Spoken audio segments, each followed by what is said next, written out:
Thank you, Jesus. Good morning, everybody. सुबह का सलाम सबको पहुँचे। मैं हूँ आपका पास्टर सरफराज रहमत और ज़बूर 88 की तरफ आज हम बढ़ेंगे। और ज़बूर 88 मदद के लिए पुकार है, यानी ऐसी हालत जिसमें इंसान बेबस और ना उम्मीदी और करब की हालत में होता है और उसे किसी मदद की ज़रूरत होती है, और ऐसी मदद जो खुदा कर सकता है दुनिया का कोई शख्स कर नहीं सकता। इसीलिए खुदा का बंदा बनी कोरा का ये मजमूर हमें इस बात की तरफ राग़िब करता है कि सिचुएशन कोई भी हो, हमने खुदाउन की तरफ रजू करना है। हमारी फर्स्ट प्रायोरिटी खुदाउन की तरफ होनी चाहिए।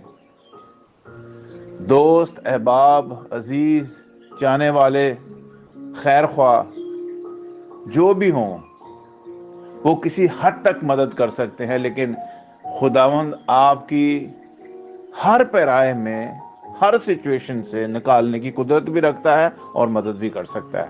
आइए ज़बूर की तरफ बढ़ते हैं। ऐ खुदावंद मेरी निजात देने वाले खुदा, मैंने रात दिन तेरे हजूर फरियाद की है।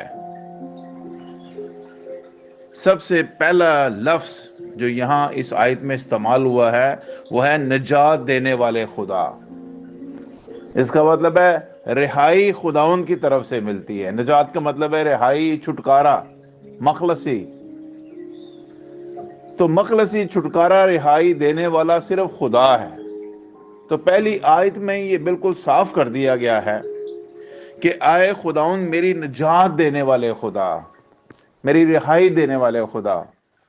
तो जो रिहाई देने वाला है, जो निजात देने वाला है, जो मखलसी देने वाला है, सबसे पहला अटेम्प्ट जो है हमें अपनी किसी भी हालत में जिंदगी में जब हम इस दुनिया में से गुजार रहे हैं, पहला हमारा काम क्या है? हम अपने निजात देने वाले खुदा की तरफ रजू करें। और जब हम खुदाउन की तरफ रजू करेंगे तो फिर खुदा जो है वो हमारी दुआओं पर कान लगाएगा। इसमें हमें लगता है देर हो रही है, जब यहां पर एक लफ्ज ये है रात दिन तेरे हजूर फरियाद की है। इसका मतलब है ये एक ईमानदार को एक इंटीमेशन दिया जा रहा है, याद दहानी के तौर पर उसे सिखाया जा रहा है रूह कुदस के वसीला से कि दिन रात खुदा के हजूर में दुआ करने का जो मकसद है वो ये है कि हमने अपने आप को किसी मुसीबत की सिचुएशंस में ही नहीं, बल्कि हमने कंटिन्यूसली अपने हिस्से का काम जो निजात और रिहाई के सिलसिले में है वो हमने करते रहना है। बाकी खुदा पर छोड़ना है कि खुदा का वक्त और खुदा के जो टाइम है वो क्या है, वो खुदा जानता है, हम नहीं जानते हैं। लेकिन कई दफा हमें खुदा इस तकलीफ में से गुजरने देता है। आपको पता है क्यों गुजरने देता है? इसलिए ताकि हम पहले से ज्यादा खुदा की पहचान के मुकाशफे को हासिल कर सके।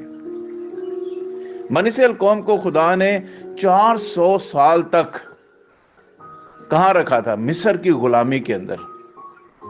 वजह क्या थी कि खुदा ने वहां उनको रहने दिया 400 साल तक? ताकि एक ऐसी कौम बनकर उभरे जो खुदा से प्यार करने वाली, खुदा का एहसास रखने वाली, खुदा की कुर्बत को और खुदा के बड़े बड़े कामों को देखने वाली कौम बन जाए। और जब 400 साल वहां पे रहे, उनके ऊपर मुसीबतों के पहाड़ टूट गए थे, लेकिन उस मुसीबतों के पहाड़ जो उनके ऊपर टूटे थे उनमें से निकालेगा कौन? जिसमें पहली आयत में लिखा है खुदावंद मेरी निजात देने वाले खुदा। अब वो इतनी बुरी तरह उसमें फंस चुके थे फरौन की कैद में कि सवाल ही नहीं पैदा होता था कि इतनी बड़ी कौम वहां से निकल सके।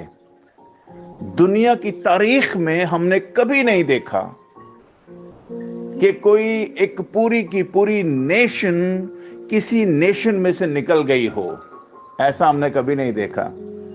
जैसे हम पाकिस्तान में रहते हैं और हम शायद 2% और 1.5% या 2.5% ऐसे हम रहते हैं वहाँ पे क्रिश्चियंस लोग, और बारहा लोग कहते हैं कि अमेरिका से एक जहाज़ आएगा और क्रिश्चियनों को यहाँ से बिठाकर जो है ना वो इस मुल्क से ले जाएगा और फिर हम इस मुल्क की गुलामी से आज़ाद हो जाएंगे। सुनिए, ये हम सिर्फ कहते हैं, ऐसा हो नहीं सकता, क्योंकि हमारी नज़रें अमेरिका या उन क्रिश्चियन ममालिक के ऊपर हैं जो हमारी मदद करेंगे और हम उसकी वजह से निकल सकेंगे। नहीं, हमारी डायरेक्ट अप्रोच कहाँ होनी चाहिए? निजात देने वाले खुदा की तरफ डायरेक्ट अप्रोच होनी चाहिए। जिन जिन की डायरेक्ट अप्रोच खुदा के साथ बन जाती है, खुदा उनके लिए रेस्क्यूइंग कैरियर भेजना शुरू कर देता है। उनके लिए खुदा अपने जहाज में जो है वो बचाने के लिए उनके लिए भेज देता है और फिर खुदा उनको अपने रथों पर सवार करके वहां से उस सिचुएशन से निकाल लेता है। और यहां पर भी बनी इस्राएल कौम के लिए खुदा ने अपनी कुदरत, अपने जोरे बाजू के वसीला से वहां से बनी इस्राएल कौम को निकाला है। वरना फराउन की जो उस वक्त की सुपर पावर, जैसे आज अमेरिका है, रशिया है, आज जैसे अपना चाइना है, इस तरह की सुपर पावर थी वो, और उनके चुंगल से इतनी बड़ी कौम को लाखों के हिसाब से निकालना कोई इजी बात नहीं थी, लेकिन खुदा के लिए सब कुछ मुमकिन है। इसलिए मेरे बहनों और भाइयों, ये जो ज़बूर है जिसमें मदद के लिए पुकार है, इस मदद में अगर मैं और आप किसी शख्स पर, किसी कौम पर, किसी कबीले पर, किसी फौज पर, किसी जो अपनी जिस्मानी ताकत पर भरोसा करके हम मदद को पुकार रहे हैं, तो सॉरी, आप गलत जगह पे खटखटा रहे हैं। आपको जो सबसे प्रायोरिटी के ऊपर पहली चीज जो आपको खटखटानी, दरवाजा खटखटाना है, वो खटखटाना है खुदा की हजूरी का दरवाजा। घुटनों के बल होना है। मुसीबत और तंगी में आपको घुटनों के बल जाना है, खुदा के हजूर में बैठना है। और ये नहीं है कि आपने छोटी सी दुआ की और अब इंतजार कर रहे हैं खुदा कुछ करेगा। नहीं, यहां पर कंटिन्यूसली आपको खुदा की हजूरी में बैठने का, दिन और रात खुदा के साथ लिंकअप होने की जरूरत है, और वक्त पर अपना खुदा आपको खुद ही सरबुलंद करेगा। दूसरी है, मेरी दुआ तेरे हजूर पहुंचे, मेरी फरियाद पर कान लगा, क्योंकि मेरा दिल दुखों से भरा है। मेरा दिल दुखों से भरा है और मेरी जान पताल के नजदीक पहुंच गई है, कि मैं मरने की हालत तक पहुंच गया हूं। मेरा दिल दुखों से भरा हुआ है, मेरे अंदर कोई चैन नहीं, कोई सुकून नहीं है। इस वक्त मेरी हालत एक मरे हुए शख्स की मानिंद है। लेकिन इस सिचुएशन में सिर्फ और सिर्फ आपका और मेरा क्रिएटर यानी पैदा करने वाला ही हमें निकाल सकता है। वही हमारे साथ खड़ा हो सकता है। सब छोड़ जाएंगे, सब छोड़ जाएंगे। कलाम में लिखा है, यीशु मसीह को एक वक्त था कि उसके सारे चाहने वाले, शागिर्द, दोस्त, माँ बाप, बहन भाई सब छोड़ गए थे, लेकिन खुदा उसके साथ था। हालेलुया, खुदा उसके साथ था। खुदा ने उसे नहीं छोड़ा है। मेरे बहनों और भाइयों, यही वजह है कि यीशु मसीह मौत और कब्र पर फतह पाने वाला जिस्म में ऐसा शख्स बन गया है जो तारीख में कोई नजर नहीं आता है। मैं और आप भी जिस खुदावंद से मदद की पुकार कर रहे हैं, सुनिए, वो आपको पताल के अंदर से भी निकालने की कुदरत रखता है। दुखों की इस बड़ी खिकड़ से निकालने की कुदरत रखता है। इसलिए हमारा आसरा और भरोसा खुदावंद पर होना चाहिए। हालेलुया। तूने मुझे गहराओं में, अंधेरी जगह में, पताल की तह में रखा है। मुझ पर तेरा कहर बारी है। तूने अपनी सब मौजों से मुझे दुख दिया है। तूने मेरी जान पहचानों को मुझसे दूर कर दिया। तूने मुझे उनके नजदीक घिनौना बना दिया। मैं बंदा हूं और निकल नहीं सकता। मैं बंद हूं और निकल नहीं सकता। मेरी आंख दुख से धुंधला चली। ऐ खुदावंद, मैंने हर रोज तुझसे दुआ की है। मैंने अपने हाथ तेरी तरफ फैलाए हैं। क्या तू मुर्दों को अजायब दिखाएगा? क्या वो जो मर गए हैं उठकर तेरी तारीफ करेंगे? क्या तेरी शफकत का चर्चा गोर में होगा, यानी कब्र में होगा, या तेरी वफादारी का जहन्नम में, क्या तेरे अजायब को अंधेरे में पहचानेंगे, तेरी सदाकत को फरामोशी की सरजमीन में। पर आए खुदावंद, मैंने तेरी दिहाई दी है और सुबह को मेरी दुआ तेरे हजूर पहुंचेगी, सुबह को मेरी दुआ तेरे हजूर पहुंचेगी। यहां पर एक फहरिस्त मैंने आपके सामने पढ़ी है, और ये सारी की सारी फहरिस्त जो मैंने आपके सामने पढ़ी है, अंधेरी जगह में, गहराव में, पाताल की तह में, फिर मौजों का मेरे ऊपर से, यानी समंदर की मौजों का मेरे ऊपर से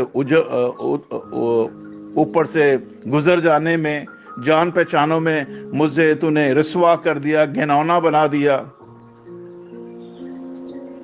मेरी आंखें दुख से धुंधला चली हैं, हर रोज मैं तुझसे दुआ करता हूं। लेकिन सुबह के पैरों में खुदावंद कहता है, जब एक शख्स खुदावंद के जोर में गिरता है तो खुदावंद इन सारी सिचुएशन से, जो कुछ भी आपके ऊपर से गुजर रही होती हैं, खुदा ही एक वाहिद आसरा और भरोसा है जो वहां से निकाल सकता है। कई दफा हमें नजर आता है कि हम रसवा हो गए हैं, सुनिए, खुदावंद उस रसवाई में भी आपकी दायमी सलामती का मुंतजर होता है।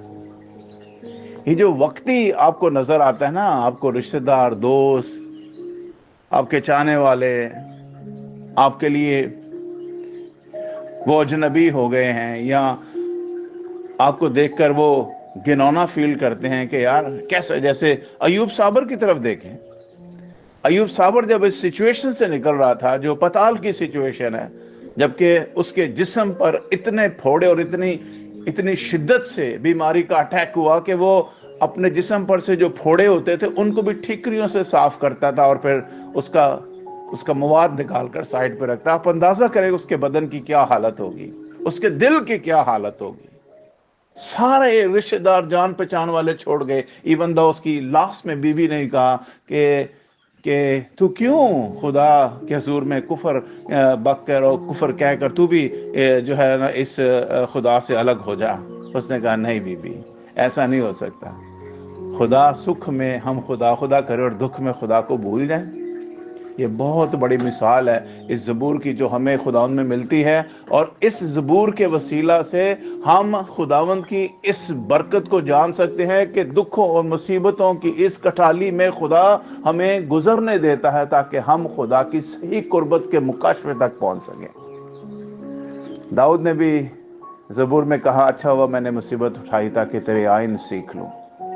कई दफ़ा दुख और मुसीबत की घड़ी में ही हमें खुदावंद याद आता है, और ऐसी सिचुएशन से खुदा हमें कई दफ़ा गुजरने भी देता है ताकि हम खुदा की कुर्बत को हासिल करें। मेरे बहनों और भाइयों, यहाँ पर भी दाऊद, यहाँ पर भी खुदा का बंदा बनी कोरा खुदा के रूह के वसीला से न सिर्फ उस दौर के लोगों के लिए जो खुदा उनके करीब हैं, बल्कि आज के दौर के लोगों के लिए भी उनकी रहनुमाई बन रहा है कि हम खुदा उनकी कुर्बत को जानें और समझें, और उसको अपनी ज़िंदगी देकर इस ज़िंदगी में खुदा के प्रेजेंस का, खुदा की मौजूदगी का एहसास करते हुए अपने आप को दुनिया से अलग करके खुदा के जलाल के लिए इस्तेमाल और खर्च करें। मेरा ईमान है जब आप अपनी कंटिन्यूटी के साथ, अपनी ध्यान खुदा के साथ बगैर किसी लालच के लगाए रखेंगे, खुदा लामहला आप पर अपनी सरफराजी को जाहिर करेगा, अपना कभी बाजू आपको दिखाएगा, और आप एक दिन खुदा की कुर्बत को, खुदा की नज़दीकी को,